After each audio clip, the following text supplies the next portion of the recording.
this as far away as possible because I am a NorCal resident, and I did actually see these two people play at my local just a week ago. So we shall see. There it is. The Rocky Lasers already come into play. Full hot lasers this time. Yeah, not something you see as often, but I think, bias aside, Rocky and Azel are the favorites. But, you know, just Oh as my I goodness. Oh, That was a crazy start trade. That was a reverse stopping upper. You don't see that often. That's like some bad activated type of stuff. But as I say that, oh my goodness, Rocky is trying to end Salt Soul immediately. My goodness. one thing I really have always liked about watching Rocky's Falco is just his approach to Falco is fairly simplistic, but in a good way, it feels. It doesn't really feel like he is overcomplicating things ever. It feels like he's just like, hey, this move is really good, and like I'm gonna use it in the situations where it's really good.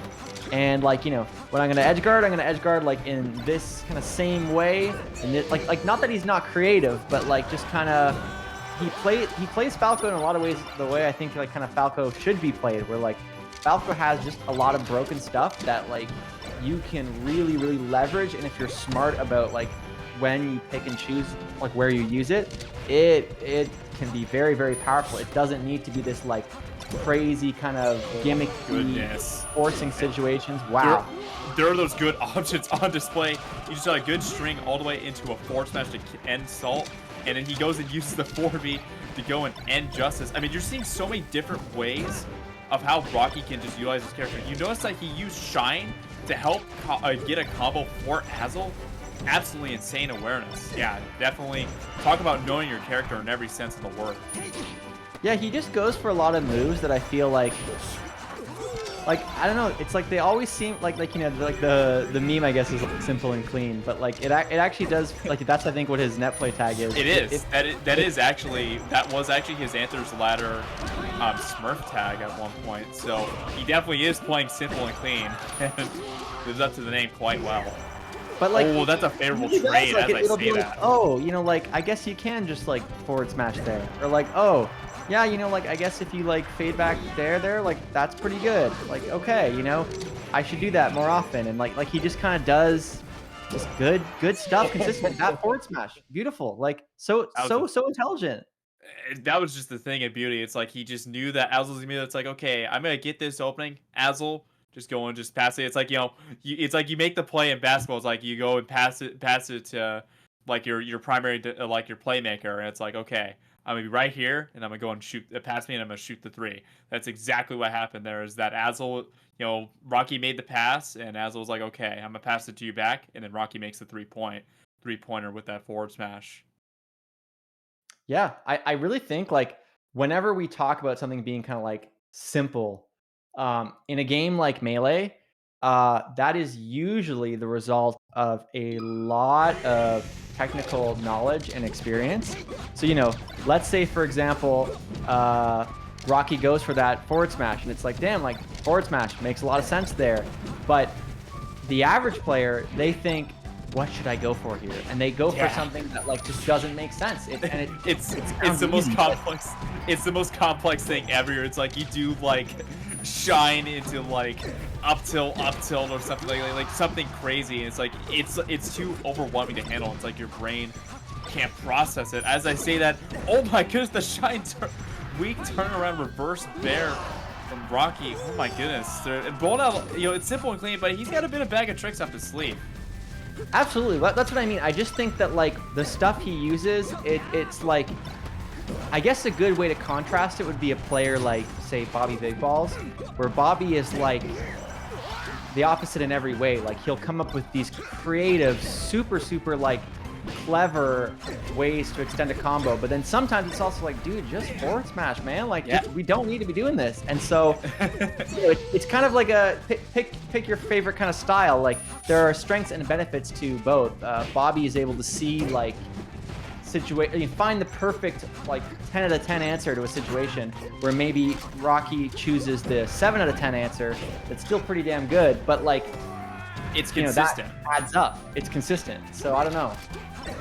Yeah, it's definitely sort of a preference thing. But Yoshi's story to pick, I definitely agree from Crackshack's perspective because, if you're Justice and Salt, you like to scrap. Oh no, that's so unfortunate Oh, if you're the up smashes. Salt.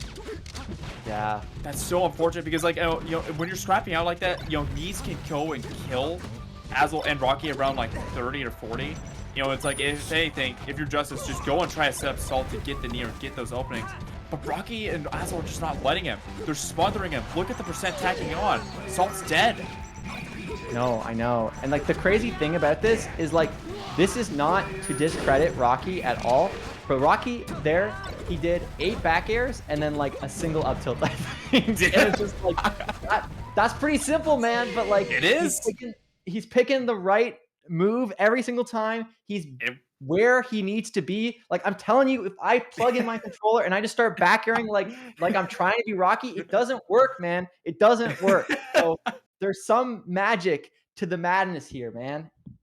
Freaking There's genius. definitely whether it's in his controller or in his mind. Either way, Rocky knows something that we do not. Oh But my god. it's 2-0 right now, and if you're Justice and Salt, how do you regroup? Yeah, it's tough because like this is sort of the, the better player kind of problem. It is. Dark Atma is like Rocky and Azel seem to be a better team. And Mm-hmm. so how do you the thing is though, like while the better team, in a 1-to-1 situation should win, like sometimes you can kind of take more aggressive risks. You can try to figure out a way to kind of offset that maybe at your kind of base level you're a bit worse. Maybe Salt starts to get more aggressive with the knee setups. Already we're off to a good start. That's one way to do it. And then that kind of makes it so that actually, they're playing better in a way because they're understanding their weaknesses and leveraging their strengths. So I see Dark Atma in the chat saying Rocky is the ultimate net play Falco with a brain. It's terrifying. That's kind of exactly what I'm saying, where it's like It's he a does good these things that like, oh look, up tilt, back air, and it's like, yeah, but those moves are really good. Like they're really good if you use them in the right spot. Like it's a good it's a good analogy. But I mean, as I say that, Crackshack with a bit of a baby lead. Oh my goodness, what a crazy situation. I don't know what Salt was going for there, but it almost worked out for him. Justice goes down now. Wow, using down throw this time. So interesting to break up both the NorCal grinders. Jeez, and that shine is going to kill Rocky and Rocky, but Justice ends himself as well. Lots of SDs going on this game. Yeah, this has definitely been fairly chaotic. I think to Justice and Salt's advantage, they kind of have a lot of their playstyle seems to kind of thrive in forcing these sort of chaotic situations and then really converting heavily off of high value moves like knee. But, Rocky and Azel are starting to kind of slow things down a bit.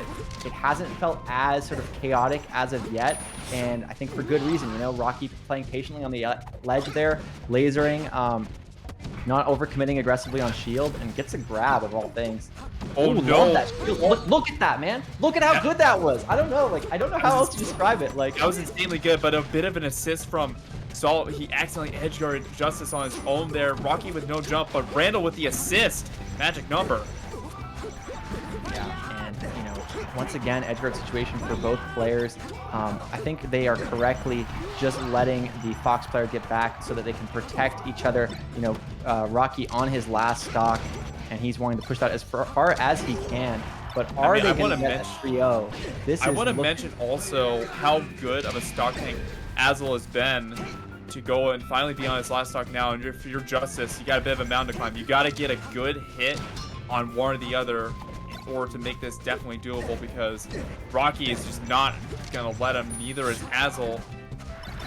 Randall coming into play just a little bit. Justice hanging on for dear life. Yeah, I do think, going back to this idea of like how to do a lot without actually doing anything in doubles, very, very, very important. Rocky correctly recognizing the way to a comeback for Justice there was to accidentally, get a hit through to, not accidentally, but manage to connect even a single hit to Rocky. And all Rocky has to do to keep his advantage is say, you're not going to hit me. My teammate will create the opening where we get that 2v1 advantage because I'll stay over here. And as long as he hits me towards me, that I can do something. And it's such a like, again, basic concept. Okay, like I'm not going to let them hit me because if I don't try to force it, we still have an advantage. But a lot of people make that mistake, man. You just feel like, shouldn't I hit him? Shouldn't I run in? And like, no, no, you, man. you you second guess yourself, but Yeah, that's very well said. Gotta say that's very yeah. well said to describe how that set went. So in this case, Rocky and Azel will move on. They go on to play IBDW and Virus. So you have two NorCal teams in top three, and Justice and Salt will fall at fourth place. But a great showing by Crack Shack.